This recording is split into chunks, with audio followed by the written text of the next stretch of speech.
Major core हमारा हिस्सा है पूरे रेस्क्यू का, अभी उसमें हम पहुंचे हैं। काफ़ी गाड़ियों का नुकसान हो गया है। 100+ मेरे रेस्क्यू के एहलकार यहाँ पे मौजूद हैं।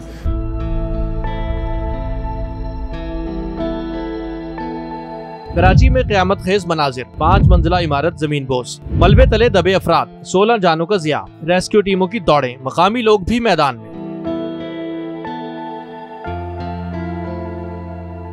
4 जुलाई 2025 को लियारी के इलाके बगदादी में ये हादसा पेश आया, जहां अन्नवीद होटल के करीब 5 मंजिला रिहायशी इमारत जमीन बोस हो गई, जिसके नतीजे में 16 अफराद जाँ बहक हो गए। रेस्क्यू ऑपरेशन में अब तक 9 जख्मियों को निकाला जा चुका है, जबकि मलबे में अब भी 25 से 30 अफराद के दबे होने का खदशा है। इमारत गिरने की इत्तला मिलते ही इमदादी कार्रवाइयाँ फौरी शुरू हुई, लेकिन तंग रास्तों की वजह से हैवी मशीनरी की रसाई में शदीद मुश्किलात आईं। गिरने वाली इमारत में 6 खानदान रिहायश पजीर थे। ताहम ताहाल रेस्क्यू ऑपरेशन जारी है और मलबे के नीचे से लोगों को बाहर निकालने की कोशिश की जा रही है।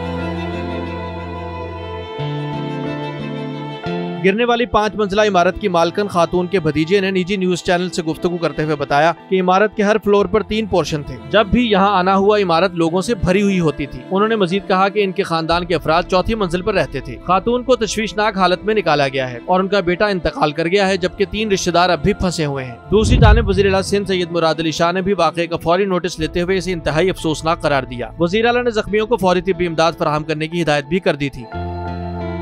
वाज़ेह रहे कि डीसी साउथ जावेद खोसो ने लियारी में मीडिया से गुफ्तगू करते हुए कहा कि रेस्क्यू ऑपरेशन में मजीद 8 से 10 घंटे लगेंगे। एहतियात के साथ रेस्क्यू ऑपरेशन को अगले मरहले में दाखिल किया गया है। इस इमारत को 3 साल पहले खतरनाक करार दिया गया था और 1.5 माह कबल भी इमारत को नोटिस जारी किया था। उन्होंने मजीद कहा कि लियारी में अब भी इंतहाई खतरनाक 22 इमारतें मौजूद हैं। अब तक लियारी में 16 खतरनाक इमारतों को खाली करवा दिया है। दीगर इमारतों को खाली करवाने के लिए कार्रवाई की जा रही है। 70% हमारा ये रेस्क्यू ऑपरेशन जो है वो मुकम्मल हो चुका है, अभी 30% रहता है और जो मेजर कोर हमारा हिस्सा है पूरे रेस्क्यू का, अभी उसमें हम पहुंचे हैं।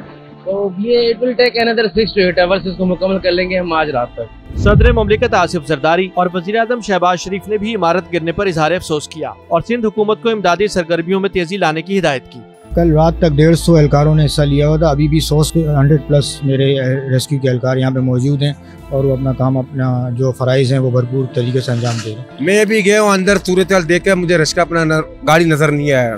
काफ़ी गाड़ियों का नुकसान हो गया है। गुज़िश्ता 6 माह में कराची में 3 बड़ी इमारतों के गिरने के वाक़यात पेश आए हैं। इसके बाद SPCA ने मुतादिद इमारतों को गैर महफूज करार देकर नोटिस जारी किए। हाल ही में 30 जून 2025 को खारा दर में इमारत गिरने का वाक़या पेश आया, जहां 6 मंजिला रिहायशी इमारत का बड़ा हिस्सा गिर गया। 22 अफराद मलबे तले दब गए, ताहम तमाम को बाहिफाजत निकाल लिया गया। इससे पहले 30 अप्रैल 2025 को कैटल कॉलोनी में 3 मंजिला इमारत गिरने से एक 6 साला बच्ची जाँ बहक और 2 बुजुर्ग जख्मी हुए। इन वाक़यात के बाद हुकूमत ने SPCA के अफसरान के खिलाफ कार्रवाइयाँ की, कई इमारतों को सील किया, अवामी बेदारी की मुहिम चलाई गई और गैर कानूनी तामीरात के खिलाफ मुकदमात दर्ज किए गए। इन हादसात ने कराची में इमारतों की खस्ताहाली और नाकिस निगरानी के निजाम को बेनकाब किया और अब हुकूमत पर दबाव है कि वो मानसून से पहले खतरनाक इमारतों को खाली करवा कर इंसानी जानों के तहफ़्फ़ुज़ को यकीनी बनाए। इस तमाम सूरत हाल का अफसोसनाक पहलू ये है कि बार बार के सानहात के बावजूद अब तक कोई देर पा हल सामने नहीं आया। दूसरी जानिब MP यूसुफ बलोच का कहना है कि लियारी हादसे में बेघर अफराद को होटलों में ठहराने का इंतजाम किया जा चुका है।